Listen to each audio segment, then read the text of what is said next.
అలాగండి చేపలు deep fry చేస్తున్నానండి. కొద్దిగా శనగపిండి వేసుకోవాలండి, పసుపు వేసి కారం వేయాలండి, కొద్దిగా సాల్ట్ కూడా వేసుకోవాలండి. మనకి ఎంత సరిపోతే అంత సాల్ట్, ఉప్పు, పసుపు చూసుకొని వేసుకోండి. నేను 4 ముక్కలే చేస్తున్నానండి ఫ్రై, అందుకే కొద్దిగానే కలుపుతున్నానండి.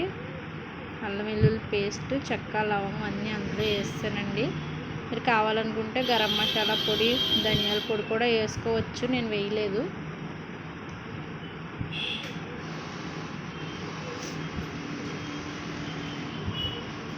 ఇందులోనే చిన్న చెక్క, నిమ్మకాయ కూడా పిండుకోవాలండి కలిపేసుకున్నాక.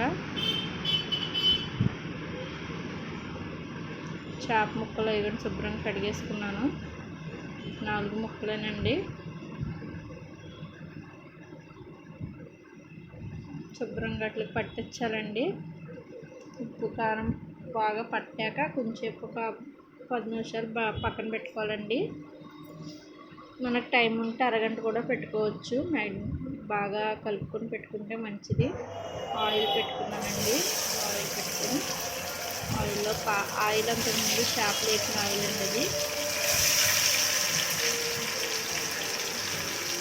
అది బాగా డీప్ ఫ్రై అవ్వాలండి.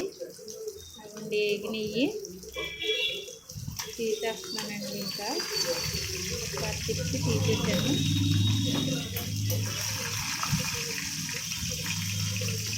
సిమ్లో పెట్టుకొని వేపుకోవాలండి, హైలో పెట్టకూడదు. మనం ముక్కలు వేసాక సిమ్లో పెట్టేయాలి. వేగిపోయింది అవ్వండి, తీసేసాను. వేడి వేడిగా చేపల ఫ్రై రెడీ అండి.